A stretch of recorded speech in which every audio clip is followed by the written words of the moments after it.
Hello, everybody. Welcome back to the Purple and Go Hoops podcast, episode 17, I believe. I don't know. They're starting to run together in my mind.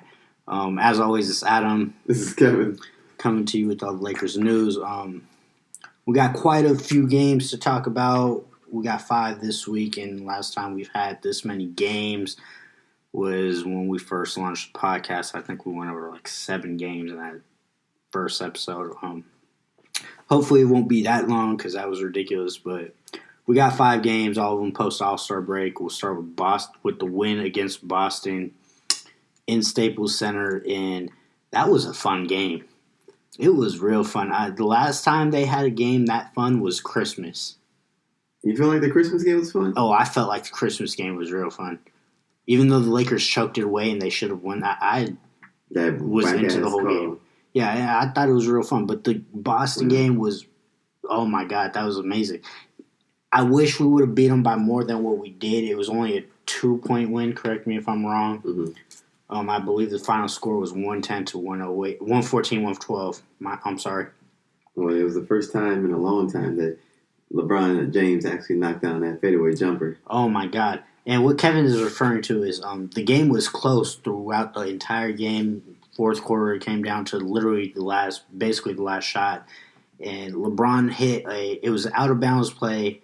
They threw it into LeBron in the pinch post area. He took 1 or 2 dribbles, back dude down. Traveled. Gave him, okay, Kevin says he traveled. Gave him a shimmy like he was going baseline and turned back to the inside and hit a fadeaway to give the Lakers the lead for what would be good for the rest of the game. And that was in, 20 seconds left, 30 seconds left. So it was a big shot. But it's a big win. It was a big win. But my only thing with this, I wish we would have put the beat down on them the way they put it on us in Boston. Yeah. I mean, anytime the Lakers play the Celtics, you're hoping for a beat down. Yeah. Not just a win. You want them to lose their confidence. So let's go over the box score real quick. AD had 32 points, 13 rebounds, 3 assists, 2 blocks. LeBron had 29 points, 8 rebounds, 9 assists. So he was flirting with that triple-double. Oddly enough, AD was a -3 and LeBron was -1. They still came away with a win. I know, that's crazy, right? Yeah. AD. I don't know if that's ever happened. Yeah, the 2 best players, and it's a miracle that they got that. Kobe must have been looking down from above or something. AD shot 10 for 25 from the field, 3 for 5 from 3, and 9 for 12 from the free throw line. That's a great game. Yeah. That's a hell of a 6 game. Offensive rebounds. Damn. In 39 minutes. LeBron played 35 minutes. He shot 9 for 19 from the field, 4 for 10 from 3, 7 of 12 from the free throw line. So I was encouraged to see LeBron actually making a few free throws and actually being able to get there because for whatever reason this year, or even last year, since he's come to the Lakers, refs don't want to give him calls and put him on. It's what happens when you play for the Lakers. It happened with Kobe. I mean, because he got more calls in Cleveland and Miami, but as soon as he got to the Lakers, he's playing the same game and he can't get nothing. He's not going to the free throw line. Nope, no more calls. But I mean, at the same time, he doesn't really attack the rim like he used to. Like maybe the past 3-4 games, he's starting to attack the rim again. Mm-hmm. Maybe he's saving himself for the playoffs, but I feel like he's been taking a lot of jumpers and only attacking the rim on plays like fast breaks and blown coverages. Yeah, I mean, I can definitely feel it amping up. He's getting more to that quote unquote playoff LeBron. I mean, what did he say last year?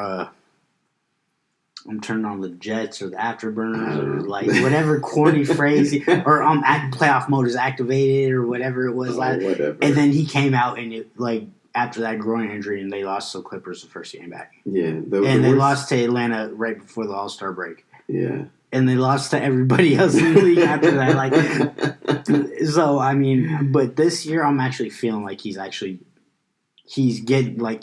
in. He knows that they haven't officially clinched a playoff berth, but there's no way that they're gonna miss the playoffs. Like it would have to take them basically losing every game from here on out. AD and LeBron James would have to go out for the year. Yeah, they already have at the time of the Boston game, 43 wins. Yeah. So, I mean, they're basically guaranteed 50 because you got to assume they're going to win 7 games. Mm-hmm. Just off of sheer luck. Yeah. Even if AD and LeBron's not there, that's a bad team, but they could still win 5 games. 5 and 20. Yeah. That's they'll be in the 8th seed. Yeah, it'll be a terrible record and a terrible way to finish the season, but there's basically no way they're going to miss the playoffs. Yeah. So I think LeBron now has that in mind, where opposed to last year, he was like trying to fight for the playoffs, and it's like when we get there, it's still we're running to Golden State in the first round. Yeah. Yeah, no. So I don't think he really had it, and I'm not going to say it's okay for him to just basically have done what he did, because I felt like he took the season off once he hurt that groin. Mm-hmm. I think he could have came back a lot sooner than he did. And I think when he did come back, he could have been more assertive. But at the same time, I get why he's like, why am I going to kill myself for the rest of the season to get the 8 seed to run into Golden State and get swept anyways? And we have less picks, or we don't have as high of a pick, probably. And it's added mileage to his body. So I get why it's a smart thing to do. But as a Laker fan, Kobe would have never done that. Kobe would have fought for that 8 seed. He would have. He did. We saw when he did it when he got the 7 seed 2 years in a row, and they played the Suns. Remember when they went up 3-1 against the Suns? It would have been nice to know from, in hindsight, would he had still done the same thing given this situation? Because if we don't have the size of pick, it's going to be real. It's going to be a harder negotiation with New Orleans to get AD. We'll probably end up giving up Kuzma. Yeah, we got to give up Kuzma, and if the pick was not lottery, then we still got to give the pick too. Yes, and now we have no bench scorer. Bro, Kuzma has not been good this year. Yeah, he hasn't been good. No. He's not been good this year. He wasn't really good last year. I told you. Ever since his rookie year, he's degressed year after year after year. I just think he needs to go to his own team, because he played well the other night, and that's because AD wasn't on the floor. He had the space to do what he wanted. Yeah, and he was given more touches. He was allowed to get more shots because he's not eating third. Yeah, and he doesn't. I mean, honestly, I don't even think he gets that many touches per game, not per game. So it's a little. I mean, against Boston, he shot 6 for 13, 1 for 5 from 3, and 3 for 4 from the free throw line. That's decent. He had 13 shots. Yeah, you can't sit here and say, "Oh, he isn't." Now that's not every night. No, some nights I've seen him get like 3 shots. Yeah. Now my issue with Kuzma is he seems that he's one-dimensional, not in the fact that he can only do one thing, because I know he can do multiple things. Mm-hmm. But it's like he comes into the arena and he's like, okay, tonight I'm going to focus on scoring. Mm-hmm. And I'm going to score, and I'm not going to do anything else. Mm-hmm. And then there's nights where he comes into the arena and he's like, okay, tonight I'm going to get boards. And I'm going to get boards, and I'm going to do nothing else. Okay. Or I'm going to get some assists, and I'm going to do nothing else. So whatever mindset he comes into the arena with, he's one-dimensional and so focused on that that's all he cares about, and that's all he does. Right. Now, I want to see him put all that together and do it on a regular basis. Like both? Huh? Do both? Like score and get buckets? Yeah, do 2 things at first. Score and get rebounds. Yeah, pick 2 things, you know? Do 2 things at a time. Yeah. And then we'll step up to 3 once you master that, Because I know it's going to be baby steps and it's going to be a progression. We can't expect it all at once. Yeah. But he's shown the ability to score. Yeah. He's shown the ability to rebound. Yes. Remember a couple weeks ago when he was going on that 3 or 5 game rage where he was just getting every rebound? Getting boards. Yeah, 10 rebounds a game. And now what? Against Boston, he had 4. 4, yeah. It's like, well, we've seen when you put the effort into rebounding, you can get 10 to 12 to 15. You got that 15 rebound game. Yeah, I know. But now you come out with 4? I don't know, man. Like, I want to see him put it all together. Like, he has all the tools in the tool bag. Yeah. And he just needs to learn how to put it all together, opposed to coming in and only focusing and getting so caught up on one thing that he forgets about everything else. It's like with Kuzma, I mean, if I'm going to come to his defense, I'll say he gets put in some very peculiar matchups. Like for example, tonight he's on Zion Williamson. Yeah, I didn't agree Ryan with got named. We'll hold that. We'll get to that when we talk about that game. I'm like, bro, you giving up like 80 pounds. Yeah, like 80 you legit jumping pounds. ahead though. We'll talk about because I got something about that too. Like I wanted them to start somebody else, but he wasn't with the team when they played Boston. True. At that point, but yeah, I mean it was a great game. Watching Boston, it was a great game. Jason Tatum went off. I don't know how we waited this long to talk about Jason Tatum. Maybe it's because the team he's playing for. I told you about Jason He Tatum. went off. All right, I'll let you read his box score. Okay, so Jason Tatum had 41 points, 5 rebounds, 2 assists. So he's not really passing the ball. You know he's scoring. Mm-hmm. He's only +6, which is crazy. He had 2 blocks. It's better than LeBron and AD. He shot 12 or 20 from the field, 4 or 7 from 3. But did you get the steal? Yes, I got the steal.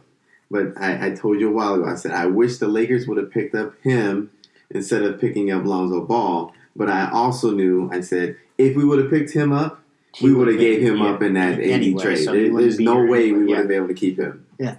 And you forgot, I don't know. We would have, the only benefit would have been, if we gave him up, we would have been able to keep the pick. Yeah. And what's the pick good? The way it turned into DeAndre Hunter. The one thing you did forget about Jason Tatum. That would have given us another wing, though. No, he's a 4. He's a 4? No, he's a wing. He's like 6'10", 6'9", 6'10". Nah. Look him up. Okay. The one thing you did forget from Tatum's stat line, I believe, did you mention free throws, 13 for 15? Yeah. Okay, so Kevin got it all. Kevin is a Jason Tatum fan. I am. We didn't have to check his Laker card. You know who Jason Tatum's favorite player is? Kobe. Yes. Yeah. I was like, done. Yeah. Easy. Even when he was with the Celtics, Kobe, he reached out to Kobe, and Kobe still worked with him in the summer and was kind of a mentor for him, more or less. But, outside of that, they had Jaylen Brown with 20. Kemba did not play in the game against the Lakers. But Jaylen Brown had 20. He was a +7, 6 rebounds, 2 assists. Yeah, Paul Pierce was like, "Oh, well, how do you feel about beating a team that's injured?" You heard that? No, I didn't hear that. That's why I'm looking at you like this. Like, yeah, Paul Pierce, him and his Celtic pride. Even though he's living in Los Angeles. Even though he's from Inglewood. He grew up in Inglewood in the 80s when the Lakers played there. Got nothing to say about him. I'm sorry. He was a Lakers fan growing up. He's admitted this. Just hating on the Lakers. I mean, he can't do nothing but hate on the Lakers. I actually liked Paul Pierce as a player. You did? Yeah, I liked his game. I thought he was too chubby. Okay, but he had game now. See, you're looking at the cosmetics too much. I like the way he played. You it probably think Melo was too chubby too, huh? No. I felt Melo used it to his advantage. I never thought that Paul Pierce used his weight to his advantage. Melo would make sure you get up under his hips, and he just like knock you around. Paul Pierce, it just seemed like it was like he was just eating too much. He was like whatever. Look, I went over to. I told you I went over to watch the Dodgers. Dodgers spring training. Yeah, one of the players on the Dodgers, Julio Urias, is always known for eating snacks. So he gets done in his practice round, and the first thing he does is pick up a snack. And I was like, man, you better put that. Hold on. Now, can you tell people what you were doing when you got here tonight? Eating a large burrito. She just shoving it down your throat. I'm just looking like, I should have told you to bring me one. Like, that looked good. I'd have paid you when you got here. Oh, yeah, Kevin came over to the spot, and he was finishing his burrito up. So it's funny that he talked about people eating too much, but he was... I'm just saying, you want to be a professional athlete. I'm pretty sure Paul Pierce was that dude. They're like, hey, so Oh, so you want to be a professional beat reporter, so you just gonna fit that mold? Nope. Ain't no requirement. You about to fit that mold? Just get as big as you want? Just sit there, ask questions with your recorder? Little microphone, Looking like the girl from the Proud Family with her head Jesus Christ. All right, we digress. Outside of Tatum and Brown, Boston didn't really have anybody offensively to speak of. I mean, Daniel Theis, 16 points. Marcus Smart, 14. Their whole starting unit was 10 or more points. Oh. Hayward had 10. Their whole what? Starting unit was 10 or more points. Yes. Their bench was garbage. Yes. Yes, look. 0 points from Semi Ojeleye. 4 points from Greg Williams, I believe his name is. Enes Kanter, 0 points. Wanamaker, 2 points. And Romeo Langford, the rookie, 5 points. I believe that's Jeff Green. Jeff Green, he got back. Devontae Green. Devontae Green. That's not Jeff Green. Oh, okay. Different Jeff Green. I wouldn't call him a different Jeff Green. Javonte. Yeah. There he is. It's not the same. I was about to say, how did he get back Jeff to the Green, Celtics? Yeah, I was like, he used to play for the Celtics. Yeah, I was about to say, how did he got back? I guess. I mean, but him and Carson Edwards, I'm actually really high on this kid. He is a rookie point guard. He got range. They both got DNP coaches' decisions. So yeah, it was an exciting game. I just think we spent too much time on it, and for timeliness, we should move on. All right. So the next game was against New Orleans at home. Lakers won that 118-109. That was the first game we get to see Zion against the Lakers. It was his first game in Staples Center, and the kid did not let down. He had 29 points, 8 for 18 from the field, and 13 for 19 from the free throw line. Now, when I watched this game, I was looking at him because it was the only second time I've watched him. Really? Yeah, I watched him in his debut when he went crazy against the Spurs and was making all those threes at the end and everything. Okay. And this was the second time. So he went 13 for 19 from the free throw line. I was sitting there looking, I'm like, wow, he can really shoot free throws. And then in tonight's game, he went to the free throw line, and they showed what he's shooting in his 13 or 14 games that he's played. It was like 63%. I'm like, he's okay.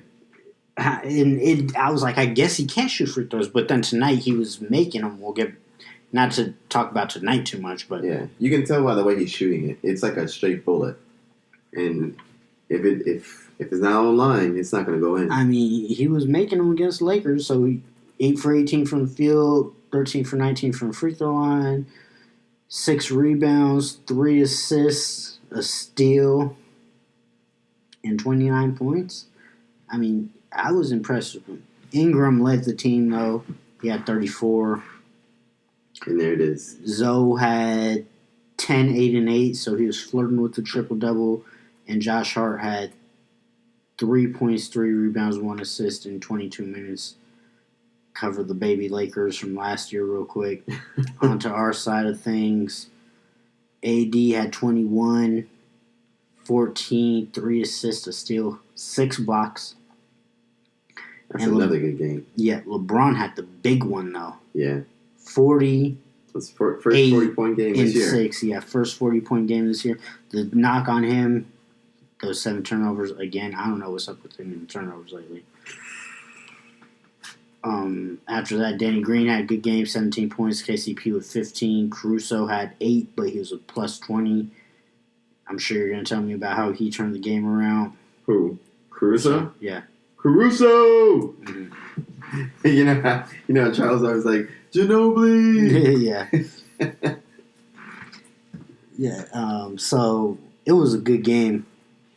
AD, his shooting percentage, 6 for 21. Ooh. 6 for 21, 0 for 3 from 3, but he shot 9 for 10 from the free throw line. So, I mean, I guess if you want to look for a silver lining there. LeBron was 17 for 27. I'll take it. I'll take that. Danny Green, 6 for 10, 5 for 9 from 3. That's a really good game that. for him. I'll take that every day. Yeah. I mean, KCP, 6 for 11. Kuzma, 4 for 10, 0 for 3 for 3. Caruso, 3 for 5. I mean, it wasn't really a bad game that the Lakers played. I was happy with it. It was close down the stretch. There was a point in the fourth quarter where I thought that New Orleans might sneak it out. I never thought they would sneak it out just because they're doing most of their scoring through Zion and Ingram. And Ingram isn't, well, I mean, he's efficient this night, but he's not always efficient, especially not from three. He's never been a great three-point shooter, even though he was a really good three-point shooter when he was at Duke.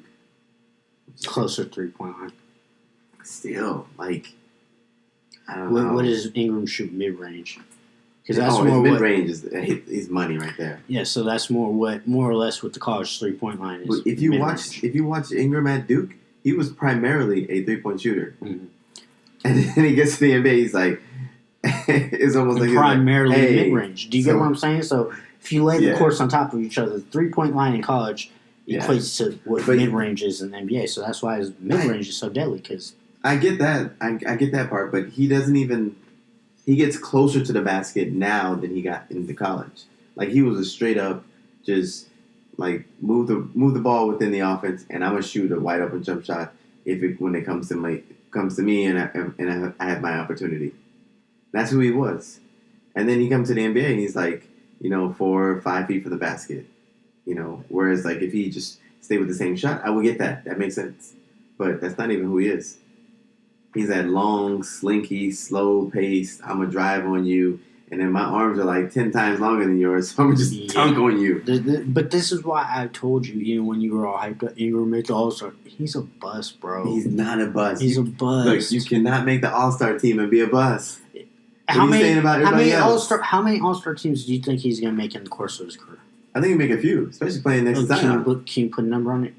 I'm going to say less than 3. I'm going to say 4. I'm going to say he might make 3, but think about it'll be 1, 2, or 3. He's already made 1. If Zion makes it, he's going to make it. I think Ingram will make the All-Star team maybe 1 or 2 more times. He's leading them in scoring, and he's doing most of the work. Yeah, next year he won't be leading them in scoring or doing most of the work. You don't think so? That's Zion. Have you been... Look, that's Zion. Look, I love Zion. I think he's going to be a superstar, but he's not going to lead them in scoring next year. He can barely dribble the ball. That's fine. And you know how many lobs he's going to catch from Lonzo? They're already doing it. Yes. They've been playing together for like 6 weeks. Yes. What do you think is going to happen when they get an entire summer under their belt? Possibly a playoff series under their belt. And a full season in Zion. He's played so you're telling me you're going to learn how to dribble over a summer? He doesn't have to dribble if he has Lonzo. That's his weakness because they're trying to filter him the ball. And you saw it happen today where they got the ball to him and people just take the ball out of his hands because he's got no handles. Mm-hmm. They did it to him like 5-6 times. But that's why he's going to have Lonzo. Lonzo is going to hold the ball. If the Lakers are doing it now, let's say they get to the playoffs, what do you think is going to happen? People aren't going to allow him to score. They're going to take the ball before he makes his first I agree. move. He's still going to do the same thing. But he's going to get experience from the playoffs if they make it. And then he's going to have all summer where he's healthy because he's not going to play in summer league. No.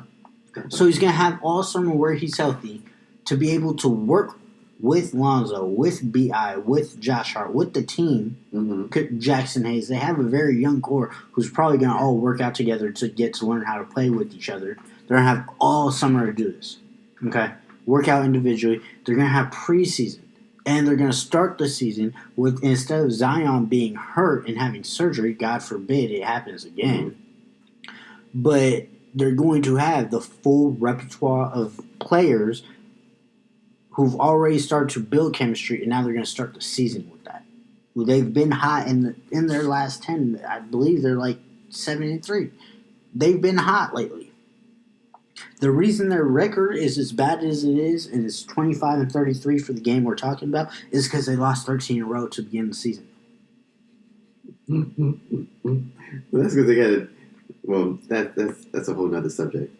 I mean, if you put a new cast of characters together, you're going to lose a lot of games. Yeah, especially young kids. Yeah, especially young kids.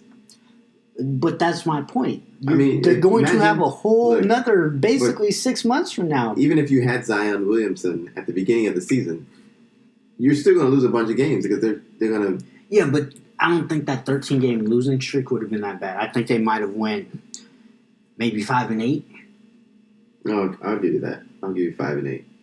4-9. It wouldn't have been 13 games in a row. Yeah. I'm not saying they would have been great in those 13 games, but that's the difference from them being 25-33 or them being 28-26. Mm-hmm. You get what I'm saying? Yeah. Like, look, he can score, but he's scoring on one movement. Yeah, because he's a rookie. He's 19 years old. Yeah, he's not developed yet. At all. Yeah. I feel like even though he's scoring more now than he was in college, I feel like he's taking a step back. But do you think I saw him do more last year when he was at Duke than I see him do now. Now it's almost like they're like, look, just one dribble pull up or one dribble and physique your way to the basket for a dunk or something. Do you think he has the ability to improve, or do you think this is But because you know how some guys come into the league and they have all the potential in the world and they just basically do nothing with it and they don't. Do you think he's that type of player, or do you think he's actually gonna get better? I think I know he'll get better. And for sure he's going to get better. But controlling the pace, I mean, it's a guard-oriented game. And Ingram's not a guard, but he's got the ball in his hand the majority of the time. You can't tell me you're going to filter ball from Ingram over to Zion, someone who can't even dribble the ball. No, see, that's where you're getting hung up. I'm not giving Zion the ball to run the offense. But I'm giving it to Lonzo, and Zion is going to work off Lonzo's great passing ability and the chemistry that they already have, and add 6 to 7 months of working out together to add to it. And Lonzo doesn't have those handle problems. No. So if I'm not telling them to give the ball to Zion, I'm saying give the ball to Zoe. And yes, Ingram's still going to eat. He's still going to get his points. But I think the first option is going to be Zion. Mm-hmm. So while Zion's numbers are going to go up, I'm not saying he's going to be handling the ball anymore. Not for another couple years anyways, until he actually develops that. Yeah. He might handle the ball if he gets the rebound and he wants to do a Charles Barkley or Lamar Odom or something like that. Yeah. Run just a break and he go. He should at least be able to run the break. And so he might do that, but as far as running and I want Zoe to have the ball. Mm-hmm. Well, this is just how I would feel if I was Alvin Gentry. I want Zoe to have the ball. Mm-hmm. Maybe run a high screening roll with Zion and then put Ingram in the corner. If you can get a lob, throw it to Zion. If you don't, defense collapse, throw it out to Ingram. Or do what you're doing now and have Ingram as a second ball handler. Mm. No, put Ingram in the pick and roll with Zion. Granted, now you don't have as good a shooter on the wing and you don't have as smarter player handling the ball and running it, but if you want to throw a different look at it so it's not the same thing every time. Yeah. I think that's why eventually I see Drew Holiday as an odd man out. Well, that, and I think it's just age. He doesn't line up with how the team is. No. You look at their core. Ingram, Zion, Lonzo, Josh Hart, Jackson Hayes. That's 5 players that are all basically 21, 22. Josh Hart might be 23. Yeah. But Drew Holiday is a way better defender than... Frank Jackson they have. Way better defender than... Well, that's why they kept putting him on LeBron. They kept putting Drew Holiday on LeBron, and LeBron ate him up. Mm-hmm. Well, LeBron, he ate up Drew Holiday, but he was mauling Josh Hart. Yeah. And there was one point in time, at least, where LeBron, it was Drew Holiday yelled at Josh Hart. Do you know what he said? They didn't say what he said, but he was. It sounded like it came off the lines like, "Bro, didn't you just play with him before?" Yeah, he wasn't doing all this in practice though. He was not showing us everything and putting his whole effort in practice. This is a real game. He putting his whole effort. Yeah. Like, he showed me probably about like 5% of what he could do in practice, and he was still cooking me in practice. What you want me to do? Like, that's what I would say if I was Josh Hart. Like, and that's what it seemed like the argument was. There's nothing I can do, man. You want to stick him? You want to stick him? So Josh Hart went to the bench. Drew Holiday came over, and he cooked them too. So yeah.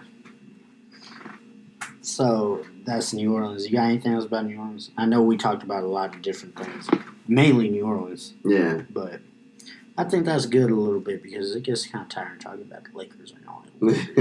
I love the Lakers, yeah, but it's kind of hard to just continue to go over the same players, and especially when we get someone as good as Zion to talk about. I'd like to take that opportunity. Yeah. You see that one stat? You see Kyle Kuzma? Go ahead and say what. 9 points, 1 steal, 1 rebound, 4-10 shooting, 0 for 3, minus 19. Yeah. Only Laker player outside of Rajon Rondo. Hey, hold on. Time out. Woo. Nah, I'm not getting silence. So you go ahead. Say what you want to say about Doe. But Caruso had a good game. Plus 20. He's a difference maker. I'm telling you, that man just makes winning plays. When I read the stat sheet, didn't I tell you Kevin was going to want to talk to me about Caruso? I thought I got out of it, but nope. I only read it once. All right, so it just makes winning plays. That's all I care about. You don't got anything else to say about Caruso? Nope, just winning plays. Okay, and I don't know. I feel like Kevin thinks for whatever reason, I'm like a Caruso hater. If that's how I come out, like that's not. I don't think you're a Caruso hater, but I just love talking about him because he makes winning. I mean if we had any player who just made winning plays, I'd be impressed anytime. Yeah, because I feel like every time you text me about him, I'm like, I feel like I have to defend myself because you think I hate Caruso, and I'm like, that's not it. Like, no. I'm not. I know what you're saying. I'd prefer Rondo, and I'd probably play Caruso at the 2, but I still want Rondo handling the ball. Mm-hmm. I'm not saying don't give Caruso minutes, by any means. Like I was telling you the other day, I was like, Caruso is our Al Horford. The only difference is that we're not paying him like $109 million. Mm-hmm. Oh, we almost missed this. In his first game with the Los Angeles Lakers, Markieff Morris, yes, the twin brother of Marcus, who just went to the Clippers, the Lakers were trying to get, and he said, "Nah, I'm cool. We got his twin brother, all right." 4 points, 1 block, 1 rebound, 3 fouls, and was a +2. In 15 minutes, 1 for 3 from the field, 0 for 2 from 3, 2 for 2 from the free throw line. His first ever career game with the Lakers. You can't expect him to do much. No. What is he going to do? Yeah, I mean, that's his first game. Played 15 minutes is good to see him because I already know that he's going to be a huge part of the rotation come playoff time. However way you may feel about it, I'm not the happiest about it either. No? No. Oh. I told you about this, bro. Like, I feel like he's one of those quote-unquote goons in hockey. You know how in hockey they have the goon, like, and it's like they send him in just to check people and get in fights and just be physical, and he can't play hockey at all. He's just skating around and just beating people. So you don't think he can ball? No, like I told you, I don't think Markieff Morris is very talented. I don't. He's a goon. He's tough. He's gonna be able to play defense just because he's 6'8". But I don't think he's a very talented basketball player. No. I love the fact that he's gonna bring some toughness to the team, so I'm glad about that. But do I think has like very much talent? Not really. Been in the league for 9 years. He's basically about average. I have nothing to say. You love him, don't you?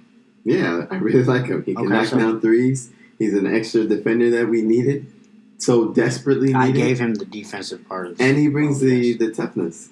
Yeah, he's like all of our weaknesses. I guess where you and I disagree, I don't think he's that good of a 3-point shooter. I understand he was shooting 40% with Detroit this year. That's pretty good. But what was he shooting before that in his career? It wasn't very good in Phoenix. All I care about it wasn't is this very year. good in Washington. Like, who's to say he's going to keep that same momentum with the Lakers? You can say that about anybody. The stats. You're looking backwards. Naturally. Yeah, and I trust somebody that's done it for years opposed to somebody that's done it for 6 months. Not even 6 months. Season started October, so, 6 months, yeah. Like, you got anybody else? Anybody else available? We have Boogie ready to come back, maybe. Oh, my. You already know he wasn't going to come back. And that's the thing I should mention about this Markieff Morris. They were able to pick up Markieff Morris because they waived Boogie. And despite all the reports that were coming out lately where Frank Vogel was saying, well, we're hoping he'll be ready for the playoffs. I don't necessarily think that was ever on the table, which is why they let him go. He's still been working out with the Lakers trainers. He's still been at the facility. He's still been around the team. The only difference now is he can't be on the bench for home games or away games, and he can't travel as a member of the team. But they basically told him, go home. You're going to keep working with our medical staff and rehabbing, and in the free agency period, we're going to bring you back next year. Yep. Basically. Like, I fully expect Boogie to be back next year because if they were really cutting him to cut ties permanently, they wouldn't even let him in the building. It's just, we waived you and you're not. But the fact that he's still around the team when they're practicing, he's still working on trainers. I expect Boogie to be back on the team next year. It was just basically to open up the roster spot. They probably had a conversation with him and explained all this to him beforehand, and he understood, but that's who they let go to get Boogie, or to get Morris, I should say. They let go of Boogie, and against the New Orleans Pelicans in his first game, he didn't really do much, but it's his first game. He had a practice with the team beforehand, and you can't expect him to do anything, really. No. I mean, at that point, he's just, learning on the fly. Yeah. I'm sure he's been playing basketball long enough to figure it out, but still, you have no comfortability. I think the only player on the roster that he's ever played with before in his career was Jared Dudley, who didn't even get in the game. Yeah.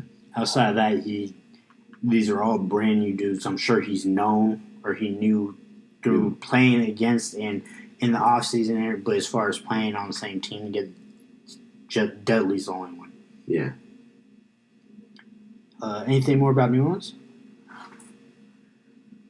This iteration? No. We're going to get to them in another game. Get back to them again. All right. Next game that they had was the Warriors, and I should mention that Kevin and I were both correct in our predictions when we said they would be Boston, New Orleans, and Golden State. We both said 3-0. They went 3-0. Woo! And they just completely manhandled Golden State as they should. 116-86. Mm-hmm. 30-point win. Without LeBron James in Golden State, Draymond did not want to play at all. He played 10 minutes and got 2 technicals and was probably home. He gave it to the refs. I mean, I can read some lips, and I was like, man, I would have kicked you out too. He got that first technical, and it was 15 seconds later, he got the second one. He was not having it. LeBron was laughing, cracking up on the bench in his suit, just making a mockery of it. It was a bad night. But the Warriors are trotting out a G League team. Yeah. Wiggins didn't even play. That G League team plays hard. I mean, you could tell they're out there looking for jobs. Mm-hmm. Basically, the only nice player of mention that they got is Eric Pascal. The one with the funny shot? Yeah, he's going to be nice, though. He's got a funny shot. His numbers are going to take a step back next year, and people are probably going to freak out. But what they don't really think about is Steph Curry, Klay Thompson, Wiggins, Draymond Green is going to be playing for real. So if he comes off the bench and averages 8 to 10 points, that's a win for them. Yeah. He might even mess around and be their starting 5. I wouldn't go that far. Who are you going to put, Kevon Looney? Yes. Okay. So that's one legitimate. He's going to be fighting for that spot though. I'll take him with the backup spot, but not a starter. You wouldn't even consider him. No. See, I would. I would make it a real contest between Pascal and Looney. Really? Yeah, I wouldn't be upset if you took Looney, but even if you did that, I know Pascal's going to play starters minutes. Looney might play like the JaVale McGee role. So he might technically be a starter, but he might play like the JaVale McGee, like not necessarily 10 to 12 minutes, but he might get I think Looney 15 can do to a 18. little more than I don't know. JaVale McGee. Offensively, yeah. Yeah, but that's why he might play 15 to 18 opposed to 10 to 12. Yeah. But I still think Pascal's going to get the majority of those minutes, especially when they close the game. Yeah. It's going to be Dre at the 5 and Pascal at the 4, Wiggins, Steph, and Clay. That's basically their new closing lineup. So, but yeah, Golden State had nothing. Draymond Green, as we said, got kicked out in 10 minutes. He had 2 points. Marquise Chris, who absolutely did a number on us last time we played, had 4 points. Dragan Bender, who I didn't even know they picked up. They picked him up? Yeah. He's on a 10-day. Started the game, though. He had 4 points. Oh. Lee had 15. Jordan Poole had 16. Pascal, who I just talked about, led the team with 23. Kevon Looney, who Kevin likes, is 4 points. Mulder, I don't even know who this is, had 2 points. Kevon Looney, UCLA Bruins. That's probably why I hate him so much. I actually saw him at the airport in August. Yeah, I was going to Denver, and I was walking around LAX to wait for my flight. And I saw him, and I kind of walked by him, and I looked again. I'm like, I think that's Kevin. So I pulled my phone up and Googled Kevon Looney real quick to pull the picture to make sure. Like I'm just like I looked and I made sure. I'm like I think that, but I don't know. I mean, so the guy's like 6'10". How could you not know it's him? Yeah, but I mean it's tall people all over. By the way, Hunter is 6'7". My bad. I thought it was 6'9", 6'9". But yeah, I saw Kevon Looney on so I pulled out my phone, Googled to see his picture of his face. So I kind of looked at the picture of his face. And I'm like, that is him. And then out of nowhere comes this woman that he's with, and they just she gives him a hug, kiss. I'm like, that must be your girlfriend or something. So I'm like, I'm not even gonna bother going. But I was curious, So yeah, Toscano Anderson, 5 points, and Kai Bowman, 11 points. The only reason that name sticks out to me is because apparently he was recruited by Alabama to play football. And he chose basketball over football. So the fact that he actually had a scholarship from Alabama must have been at least decent. Yeah. But, that's why that name sticks out. That's the Warriors, and like we said, LeBron, AD had 23 points. AD. In only 25 minutes. I like to see that. Yeah. I mean, 23. Imagine that. Some guys will say, if you can have as many points in as many minutes you play, a point a you had minute a is great game. Yeah. He had 23 points in 25 minutes. Yeah. That's pretty damn good. McGee, Rondo, and Bradley all had 12. Green was scoreless. He only took one shot. Kuzma, 18 points off the bench. Did you hear what Kuzma said after the game? About he's finally getting to play his role, and it was very cryptic, and it didn't sound good when you start to actually listen to it. It did not sound good. Can you pull up the quote and read it? Well, do you have it? I didn't grab that quote, but I grabbed another quote. He said, "It's all about trying to win and sacrifice and fit in." Yeah, and I was like, that sounds just like what Kevin Love said, or what LeBron James said to Kevin Love a few years ago. Remember when he said, "Stop trying to fit out and fit in"? Yeah, I was like, And right before that quote, I don't have it in front of me, but off the top of my head, it was something like, "It's nice when I'm asked to do more, and when I'm asked to do more, I just go out there and I play my game." Yeah. So it was something very He's like, so you're not. What you're telling me is that you're not scoring because you're not being asked to score. Yeah. Well, he's third. Dude, I get it. Your rookie year, you were lighting it up. I get it. Last year, before we had AD, you were the second option. Mm-hmm. I get it. Guess what? We got LeBron and AD now. Yeah. Eat when you can. Man, you shouldn't so be hard. upset. Like, I don't. I think that's Kuzma hard. got to go. I think that's hard for any player. No, I know think he he has has to go. to go. I'm pretty sure they'll give him a back contract and then trade him For somebody else with a big contract. Yeah. Yeah, because then you can move that. Even though you'll still be over the cap, you're still moving the same money into his money. Because if he gets a bigger contract, it'll be easier to move. Yes. Uh-huh. Yeah. Yeah, I know. Sucks, but hey, at least he'll go to a team where you can be the guy, the man. God forbid, get out of here with your bleach blonde hair. Why you hating on him? Bro, it's so ugly. Every time I look at it, it's like, Yeah, oh no. my God. I'm not a fan of it, but I mean, he's still a good player. Mm. I mean, it could be worse. It could be worse. Dwight had 13 and 9. Quinn Cook 7. KCP 9. Caruso 0. And Troy Daniels 2 points. The game was actually close. It was a 2-point game in the first half going into halftime with the Lakers up. They really turned it on in the third quarter. They put up 40 points and only allowed 17. And then in the fourth quarter, they only allowed 17 points again. So they gave up 34 points in the second half, which was just dominant. But you kind of expected that with the team Golden State threw out there. Yeah. And I mean, there's really nothing to say about this. No, this was a dominant performance from everyone. Kyle Kuzma was plus 23. Lakers shot 51% from the field. I mean, it's like every other shot is going in. No LeBron. So apparently against the worst team in the league, so we expect that. Apparently LeBron had a groin injury out of nowhere. Groin, yeah. Left groin, right? Whatever. He's like, well, see, the reason why that scares me is because I think last year it was his left groin. Yeah. No, so if it's sore, then that's kind of. I feel like the training staff went up to him like, "So you got a groin problem, right?" Like, yeah. Okay, you're not playing tonight. He's like, "But I didn't." No, don't worry about it. Just take a seat, man. Yeah. You know how this works. Mm-hmm. Unless I don't have anything on it. Unless you got any fancy notes over there.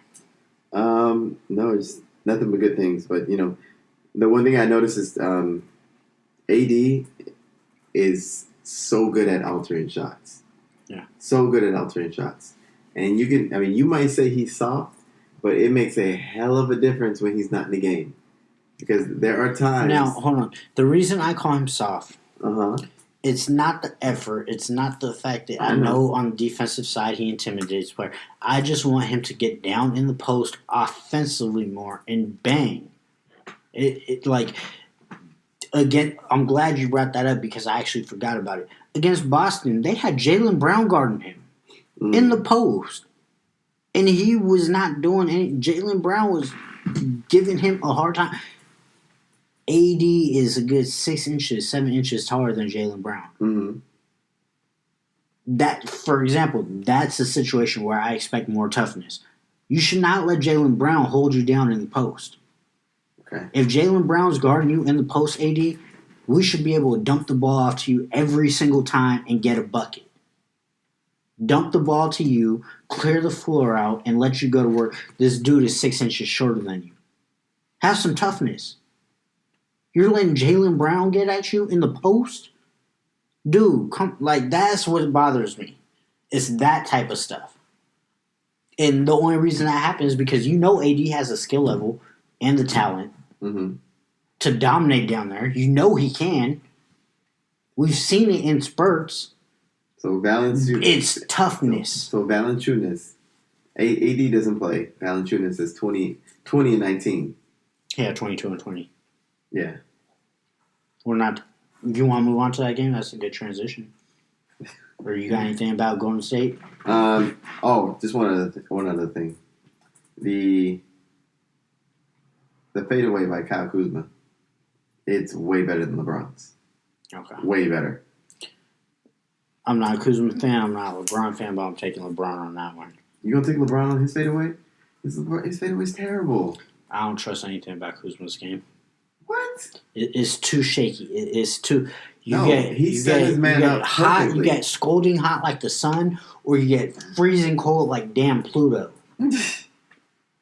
There is no Mars and Jupiter and Earth in between. All right, Venus. There's nothing in between. It's Pluto and the sun. You get one of these two. All right. Like, I don't trust nothing about Kuzma's game. I'm over here trying to talk basketball to you, and you're like, I don't trust Kuzma. It's like, the That move is solid. The move is solid. It looks clean. If I don't trust him, how can I trust the move? What you mean? That is basketball. That's basketball. All right, so you were talking about Jonas. Next game is against Memphis. The Lakers lost that 105-88. It was a terrible, terrible, terrible loss. Kevin was talking about Jonas Valanciunas. He had 22 points and 20 rebounds. And you were making a point that Anthony Davis wasn't there. That's why he got the 20 rebounds. Mm-hmm. Fair enough. I understand that. Mm-hmm. Actually, Anthony Davis did play against Memphis. How many minutes? 25? He played 25 minutes. They barely played him at all. Okay, but he still played. 15-9. Yes, 25 minutes. I get it. Yes, it's not what he should be playing. Okay, I get it. But when Valanciunas... When did Valanciunas do all his damage? It doesn't matter, bro. It doesn't matter. It doesn't matter. Come on, man. What did AD do against Jaylen Brown in the post? Not anything. Move Nothing. away from that game. We're talking about this game right here. So explain to me how AD shows some toughness. Valanciunas got 20 rebounds. I blame Anthony Davis. I blame JaVale McGee. I blame Dwight Howard. I blame a little bit of LeBron. I blame Rondo, my guy, your rebounded point guard. I blame Caruso, who started the game, and that he should not be a starter. I don't care what the numbers say. He's better coming off the bench, playing against the other team's second unit. He cannot handle being a starter. What did he do wrong? What did he do wrong? Give me some context. It's not that he did anything wrong in particular. It's just that I noticed we were missing that spark off the bench, and I think he's more useful the only thing bench. The only thing we were missing was someone who can actually stretch the floor with a three-point shot. That's why they was closed in so much. Outside of that, AD didn't play all that much, and they went after JaVale McGee's weakness on the pick and roll because he just couldn't figure it out after like 50 possessions. But you asked me about Caruso. You said he did something wrong. He didn't do anything wrong. No, it's not that he did anything wrong. I think it's the fact that I noticed we were missing the spark off the bench. And that's where what he provides off the bench, that spark. I also think he's more effective against second units because they're not as good as other teams' first units. It's Memphis. It does not matter, bro. Do you not realize they lost by 17? They lost by 17, and you're talking about it's Memphis. It's Memphis. Like, all these guys on Memphis are second-tier players on playoff basketball teams. So we still lack the spark off the bench, right? Why? Because our spark was starting. Why are we starting Caruso? We got murdered because we got flat out rebounded. I got a whole list of stuff here. I was very pissed off this game. Good. I'm glad to hear it. So, because you ain't never pissed off. I'm tired of that. You're always like, oh, it's okay. We'll get them next time. Look, show me some fire, Kevin. John Morant, you can't let him do two things. You cannot let him be score a lot, and you can't let him, or either you're going to let him score or you're going to let him set up other people. But you can't let him do both. And that night, he did both. He had 24 points, and how many assists did he have? 14. He had 14 assists. 27 points, 14 assists. And don't forget 6 boards. Yeah. He was killing us. 10 for 16 from the field, 4 for 6 from 3. He was dictating the game. I'm like, look at this rookie over here, dictating the game. That's why I like him more than Zion, because he can dictate the game. We'll get there. Don't give too much away. You what? Don't give too much away. Maybe we'll get there. I don't know. I mean, but coming into the game, Lakers were undefeated. Coming into the game, Grizzlies were on a 5-game losing streak. They hadn't won a game. But we had 5 turnovers at the end of the first quarter. I was like, oh, this can't be good. Because, all our losses are on what? Turnovers. Yeah. Mm-hmm. Yeah, Something I don't know. It was a very bad loss. If you would have asked me before the game, I would have picked the Lakers to win. I was rather confident that they were going to win and come out the game with the W. Yes. But looking at it, I mean, look at LeBron. I see why they. And watching the game, I watched the game about 2 or 3 times over. Yeah, he has 19 points, right? Yeah. 10 assists, 8 rebounds. That sounds like he had a pretty good game. Outside of the fact that he shot 2 for 8 from 3.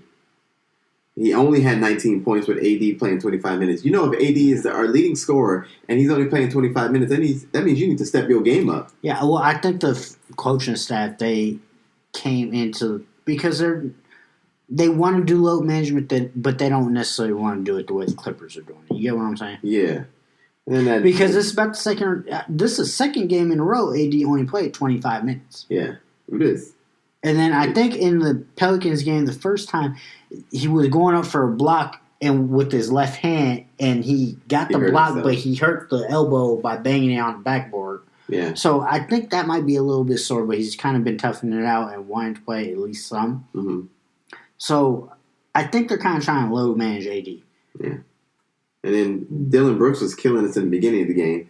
I would have said he was killing us throughout the entire game, but his stats were just god awful at the end. I mean, he shot 9 of 24, 3 of 11 from 3. He just seemed like he was just chucking it. Yeah, it was just the first half that he went off. Yeah, because after that, everything was like cling, cling, cling. He just kept shooting though. You know, and Markieff Morris did get in his face. Yes. So I did like the intensity. And I think right when Markieff Morris got in his face, you sent me a text. So what? Is that your new guy, Morris? Yes, I like the intensity, but no, I do not like him as a basketball player. I like the toughness, the physicality, the willingness to not back down. Mm-hmm. But like I said, I do not think he is very talented. And Lakers really had a chance to win this game because we were on like a 4-0 run. They did not have any chance. They were down by like 20 in the first half. They came back. It was like within 4 or 6 points. Yeah. So they started to get it close, and then Memphis just went ham again. Yeah. But I mean, LeBron James, he blocked the shot, and the Lakers went on a fast break. Wide open 3 by KCP. The league was down to 9. There's like 7 minutes left in the game, or like 6:54 left in the game, and then all hell broke loose. Mm. Yeah, and really, this game slow-mo it was probably shot or something. God, I hate when people call him that. You hate when people call him that? Yeah. Slow-mo? Yeah. Yeah, he went to UCLA. I'm surprised you. I don't. Do I talk about him? No, I talk about DeRozan. Thank you. I talk about Vucevic. Look, man. How many guys from the NBA are from USC? DeRozan. My guy, this fits. DeAnthony Melton, who played in this game for the Grizzlies. USC. It's like 5 guys. Nick Vucevic. 5 guys. USC. There ain't that many. Hey, it's okay. You don't even Taj Gibson. My guy, Taj Gibson. I like him. You can do him on 2 hands. I guarantee you. Probably. Yeah. Probably. I think Porter playing with OJ Mayo. You remember OJ Mayo? He ain't in the league no more. I know. He got kicked out for smoking too much weed. He wasn't that good anyway. Oh, he was good in high school and college. That's what I care about. He was the #1 recruit coming out. He was good when he was with us. He got to the NBA. I was actually kind of scared when he came out. I was like, man, the #1 player in the country going to USC? That's a big deal. And then when he got there and I saw him play, I was like, oh, no, we're good. We're good. We got this.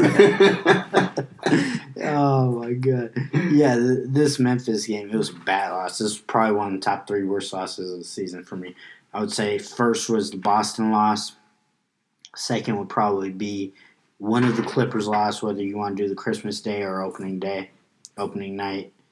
One of those games was probably second, and then this game against Memphis is probably third worst loss. This would be the third worst loss for me, just because I know AD only played 25 minutes. And I know if he played more minutes, that would have shut down Valanciunas. I don't. I mean, I know AD is a phenomenal player, but like I keep saying, I think AD is soft. I don't. Because Valanciunas is a bigger center, and that's why AD does not want to play center. It's because of guys like that. Not that he's scared, but he doesn't want to get down there and bang with them. He doesn't want to bang with Jokic. He doesn't want to bang with Vucevic. He doesn't want to bang with Gobert. Look, he doesn't want to bang with these bigger centers because he's soft. Gobert. Bro, ask AD. If you're going to give me that argument, you better give me a center that has some low post moves. Not centers Jokic. Okay, that makes sense. Vucevic. Yeah. I don't even think AD would bang with Andre Drummond. Valanciunas has no post moves. All his points were off of pick and roll. Okay, but it's still physicality. It's still physicality down there. When they box out. But it's different when you play pick and roll. 20 rebounds, Kevin. 20 rebounds. Yeah, 20 rebounds. Okay, that's another thing. That's not an impressive stat. That's another thing. One of the reasons that I was pissed off about this game is because the Lakers are letting Dwight Howard go 1-on-3 against the Grizzlies on the boards. Like he would be there trying to rebound the ball because AD is soft and he doesn't want to get down there. He wasn't even in the game, man. He wasn't even in the game. What about when he is in the game?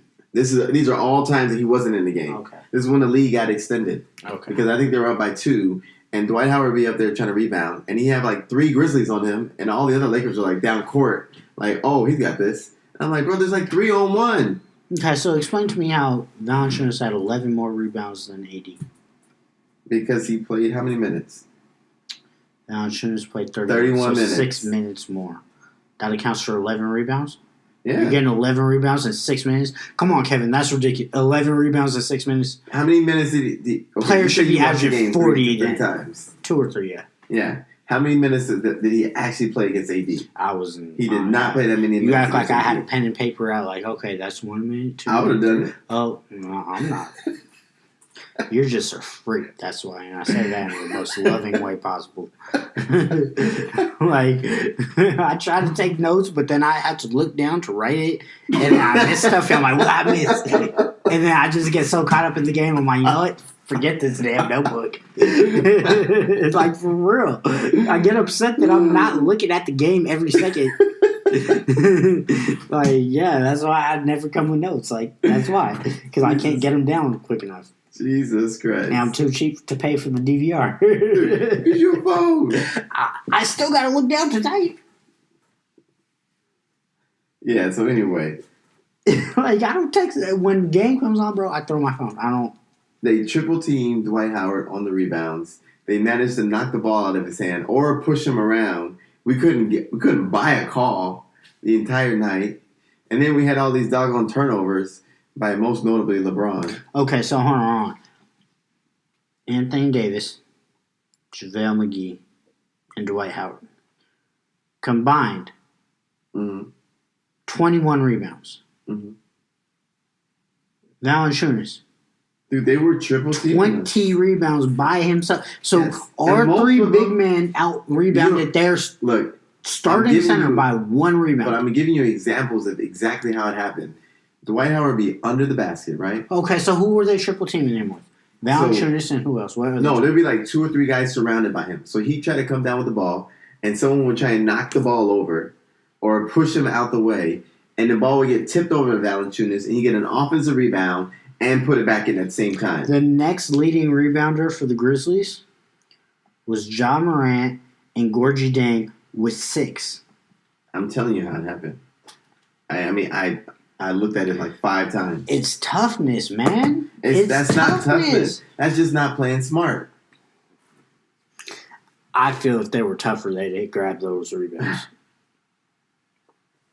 Like, they did decent on everybody else. Like I said, the next leading rebounder for the Grizzlies, Ja Morant and Gorgie Dang, who had 6. Like, you got upset with that one time that Markieff Morris, he could have grabbed the rebound, but he... Oh, yeah, like, he hit him in the hands, and he dropped it, and he got smacked away real quick. And went to Valanciunas for an easy dunk. And it wasn't like he was just out rebounding us.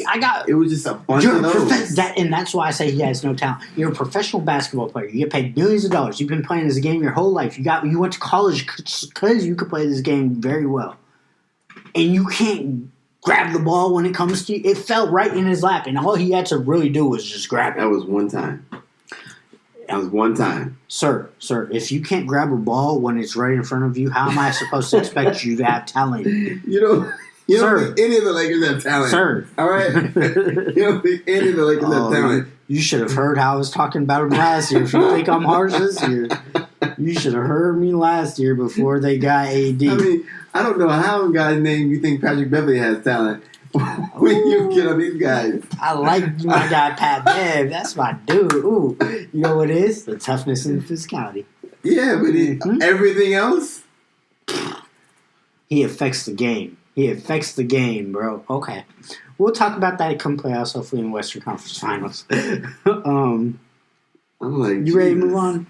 Yeah, I'm ready to move on. Back to the Pelicans. All right, tonight, folks. Got no talent. No, not Markeith. I'm gonna put you on a basketball court one of these dudes. I'm gonna find him. All right, for sure. For sure. Make sure you record it. We'll use the video for the podcast. Y'all can see me put the lockdown and the clamps on. Oh. Give me Braun. Give me Braun.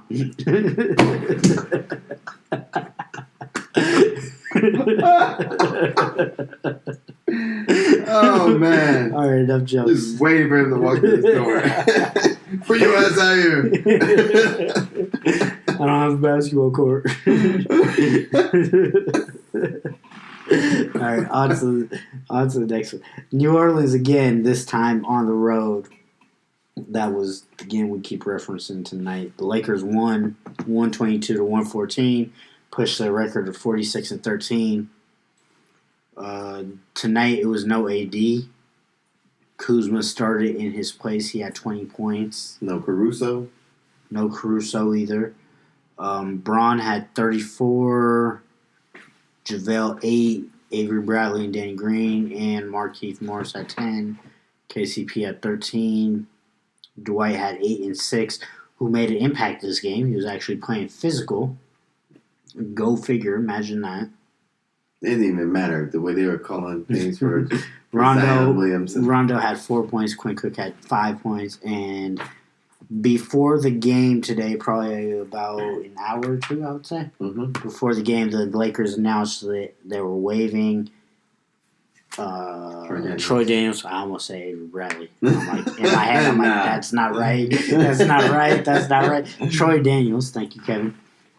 The Lakers announced they waived Troy Daniels. So they created an open roster spot. Hopefully, it's not going to be filled by Dion Waiters. You know it's going to be Dion Waiters. I don't even know why you're tripping. It might be J.R. Smith, and at that point, I don't know what's worse.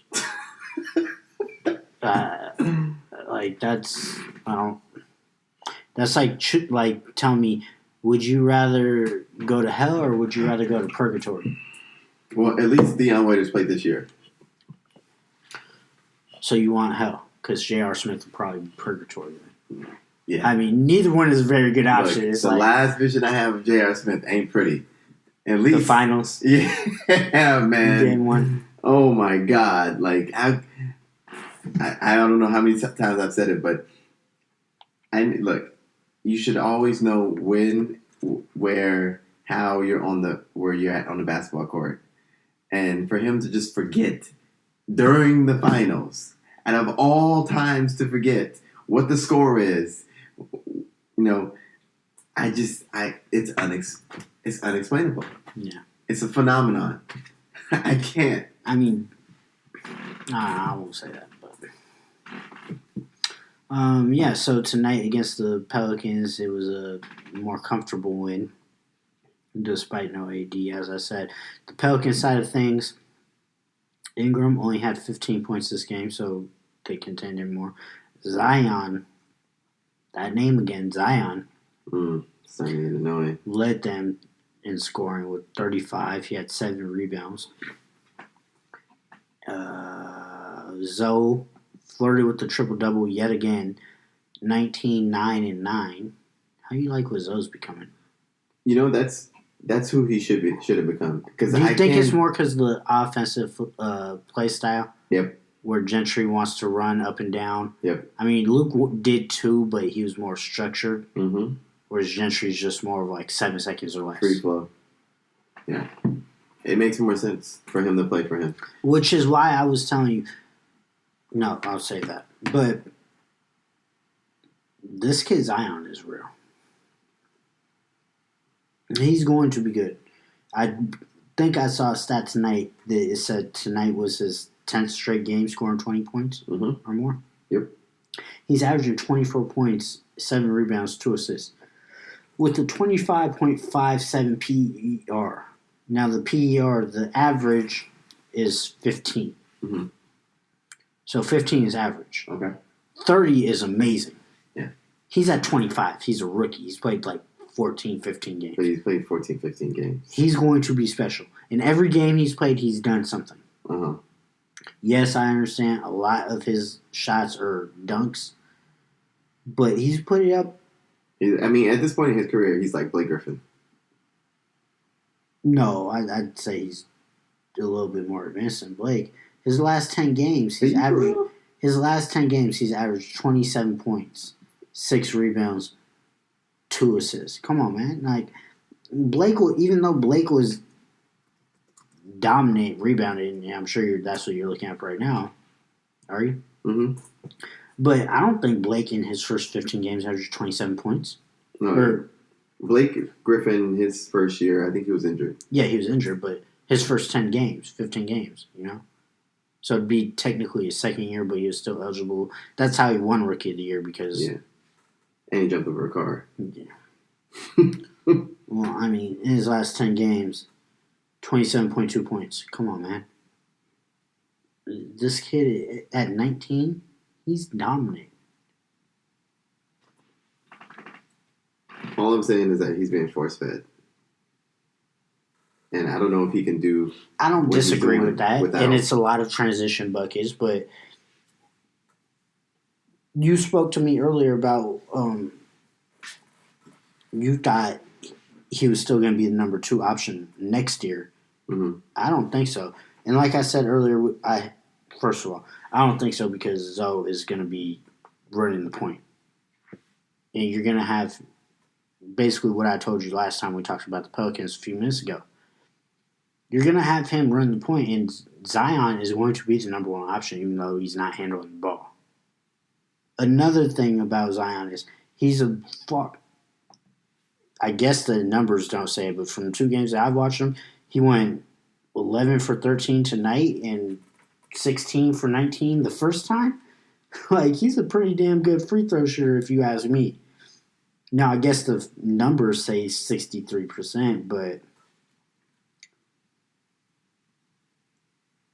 13 for 19 and 11 for 13, so he's 24 for 32. Yeah. Something like that. Like, that's good, especially as a rookie, a big man. So it's not even like he's just dominant, but when he gets the ball, he's going to get fouled. You send him to the free throw line, he's money. Yeah. What'd you come up with Blake Griffin's numbers over there? His first 20 games, he averaged 20 points. Zion's at 27. And Over his last 10. And his high, 44. Let me see Zion's.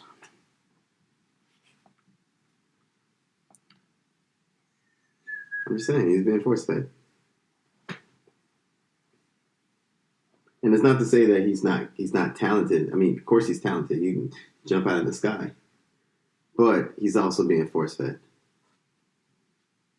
Whereas John Morant is just, he's creating for himself and for others.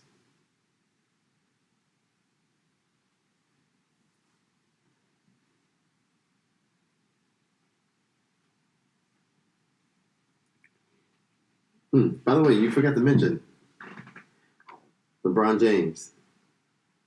13th triple-double this year. 13? Yes, I did forget to mention that. He is now tied with Luka for the most triple-doubles of the year. Zion's career high is 35. What do you got tonight? So his numbers, 22 in his debut, 15, 21, 14, 24. So tonight was his career high. 21, 20, 21, 31, 32, 14, 25, 28, 29, 24, 35. Yeah. That's solid. His career low is 14. I'll take that. I think you put him with B.I. and Zoe and Josh Hart and Jackson Hayes and he's going to be the number one option next year. He's killing it. 35 points tonight, 12 for 16, 11 for 13 from the free throw line. I'm not looking at efficiency when all your buckets are dunks. Okay, fair enough. Fair enough. We'll see. Mm-hmm. I think look, he's going to be a perennial all-star. I'm always a little cautious about power forwards that need to be force-fed. Because we've seen way too many examples of it.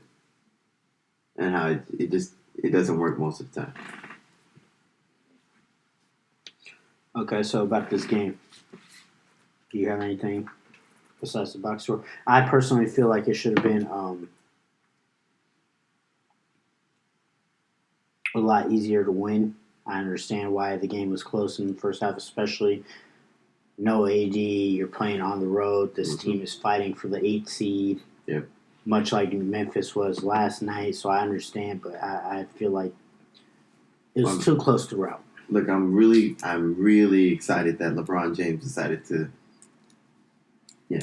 step up his scoring, knowing that our leading scorer is not going to be in the game again. Mm-hmm. It's like, look, man, if he's playing 25 minutes or if he's playing no minutes, you got to score more. I'm sorry, you just got to score more. So luckily, Kyle Kuzma stepped up put his big boy pants on tonight. Lakers shot 52% from the field, so the last few nights they've been shooting really well. Mm-hmm. Really well. So, yeah. There's not much to say about this game. All right. The Lakers were out-rebounded, though. And guess who was out? AD. Out-rebounded. We were crazy out-rebounded. Did you see the stats on that 52 to 36? Yeah, that's a loss right there. Yeah. Especially on the road. Mm-hmm. But yeah, I feel the same. Like we've talked about the Pelicans enough, especially we talked about them just earlier, in the same podcast. So I don't want to bury too much Pelicans and all that. Yeah. Shout out to JaVale McGee. He had 6 blocks. Yes, he did. Out of the 9 blocks, he had 6 of them. He did step up for AD in that way. Yeah. Trying not to get killed in the pick and roll.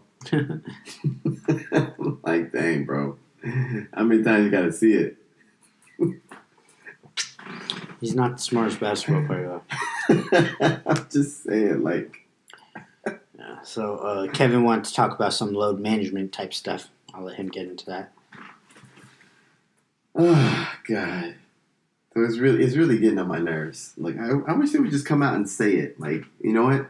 We're going to start load managing this team. You want the DNP rest? I'd rather have them do the DNP rest than just say, like, oh, I'm going to play you 25 minutes here, 25 minutes there, randomly give you the day off.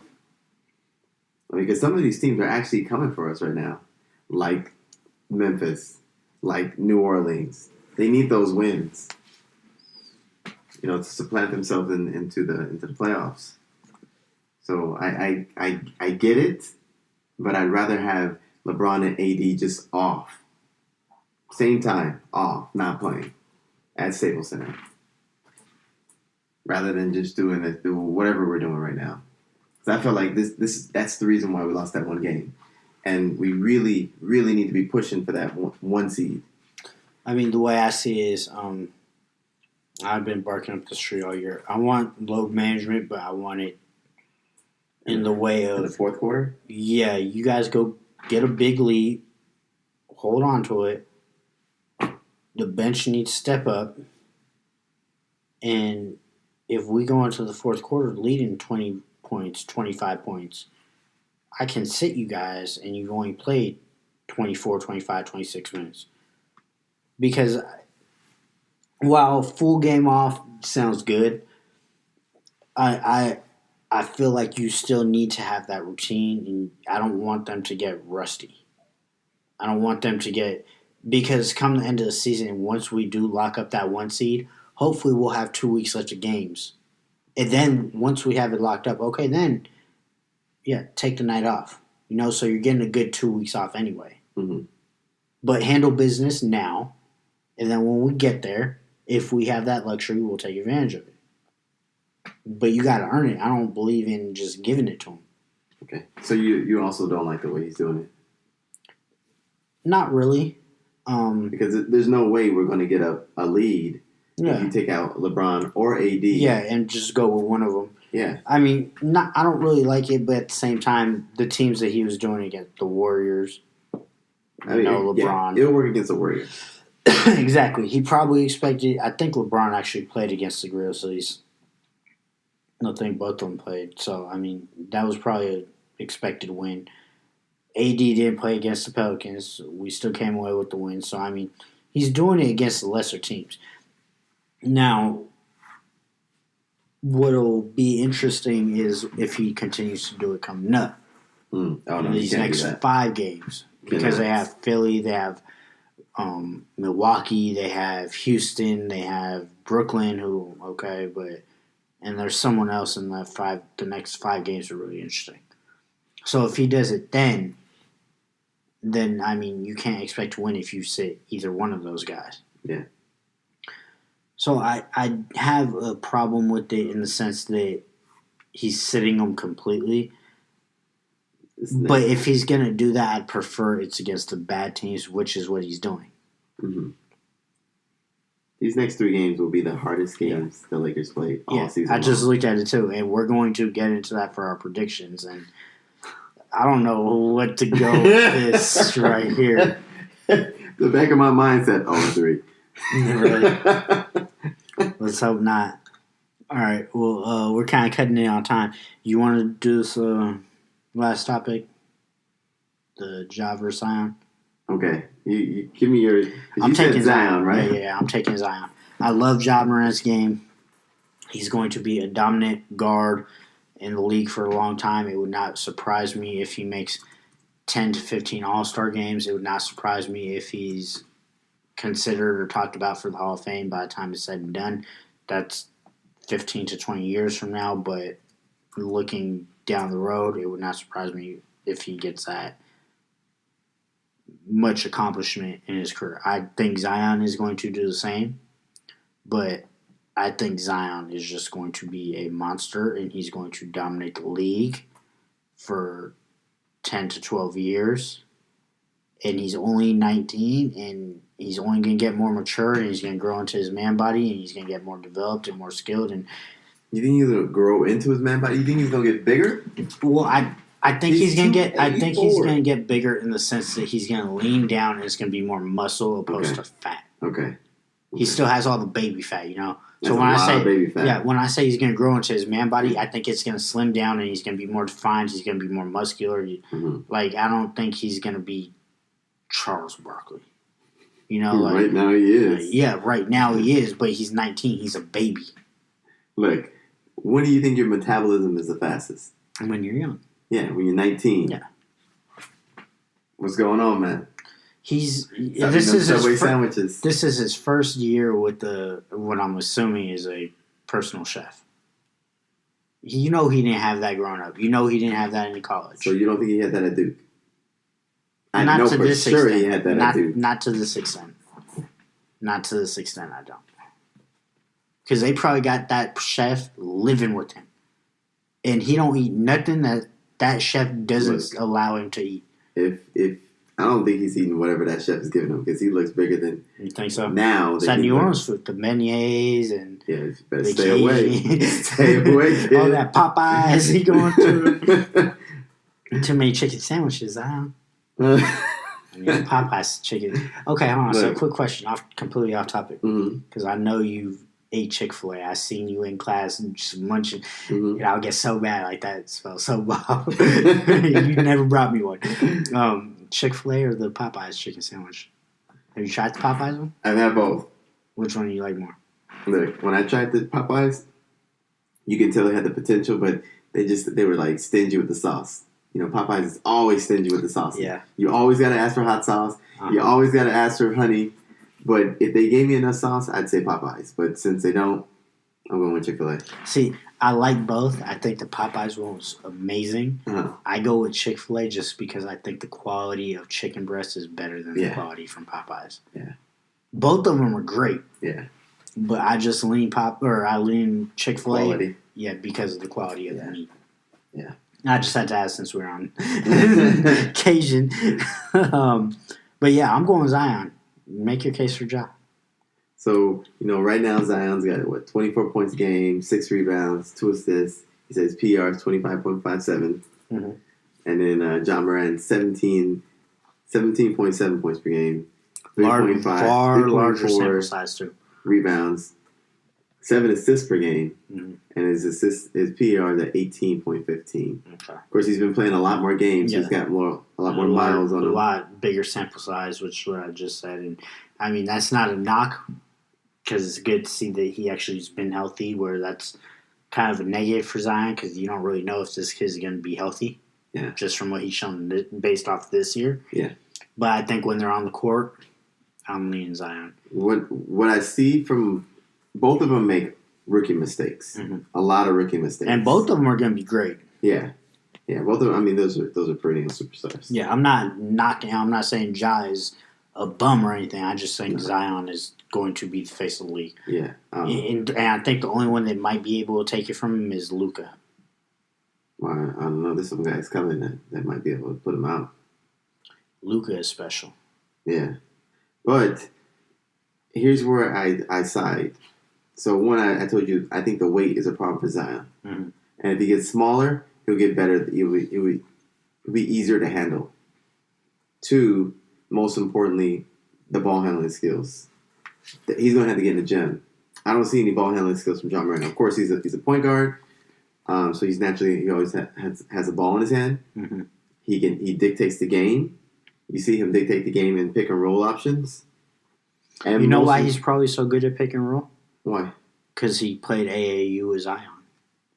So he learned how to run pick and roll. AAU with Zion. Yeah. He had to learn how to run pick and roll playing with Zion. So look, if you're a point guard in any league, you better know how to run pick and roll. I don't know, bro. There's plenty of players out there, point guards, that can't run pick and roll. Can't run the most basic pick and roll set, not even on 2K.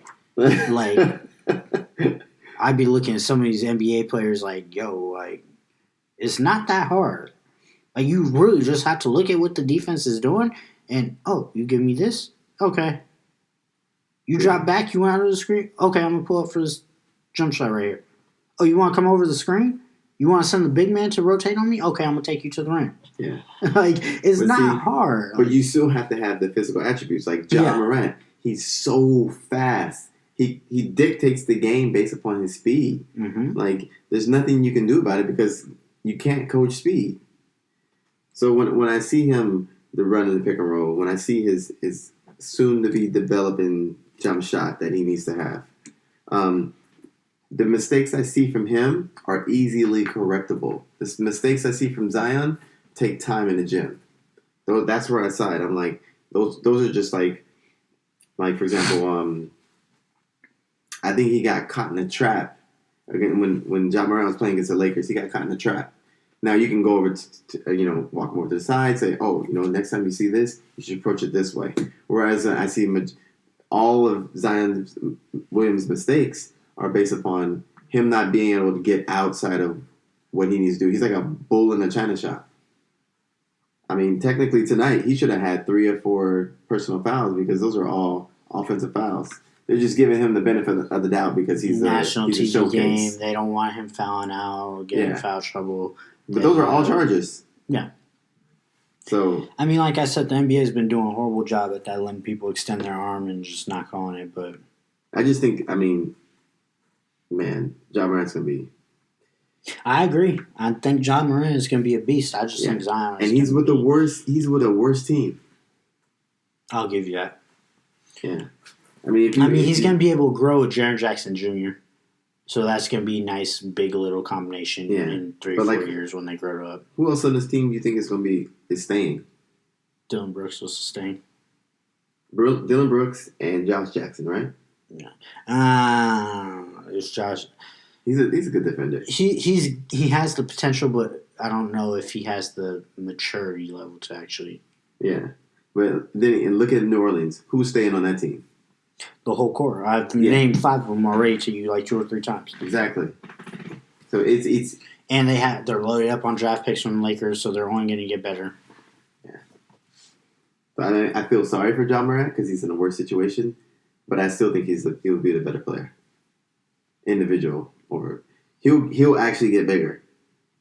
Right now he's $174. He can get to like. And I was looking at him when they played him. Like his arms look kind of scrawny. Like he's really scrawny. Thin. Yeah, his arms look really thin. Like because he wears that sleeve, so it makes it even more noticeable. You talking about the time when he was like, oh. Yeah, and that, and then the sleeve it keeps riding down because it looks like it's too big, and he doesn't have enough muscle for it to actually fit. Like it's too loose. Yeah. So, but yeah, Ja to me is a cross between Westbrook and John Wall.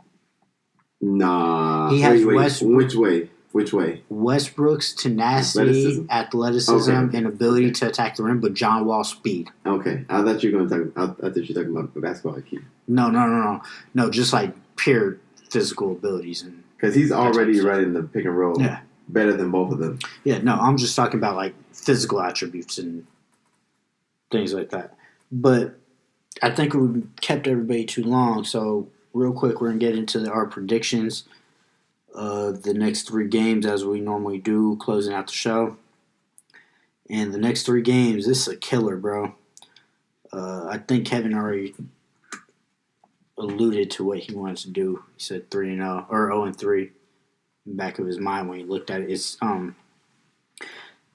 the Philly 76ers at home on Tuesday.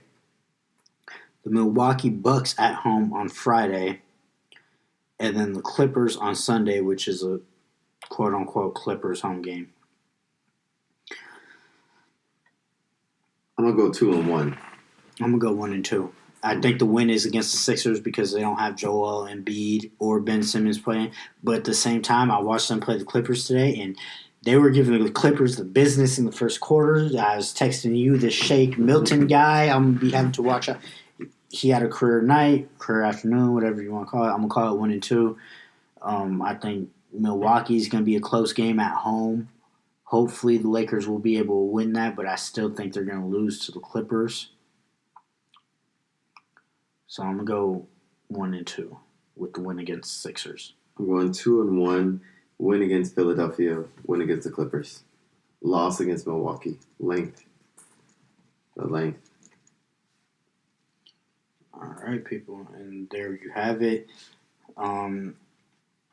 As always, hit the like and subscribe button. Go ahead and leave a comment if you'd like. I don't care if you're trying to chime in about the chicken sandwiches. If you're Kevin, I guess we said the same thing, Chick-fil-A. But if you disagree with us on that, let us know. If you disagree with anything we said about the Lakers or the analysis that we gave, let us know. Follow the Twitter at PGH1. I don't know. I always feel like I'm saying it right. PGH Podcast 1.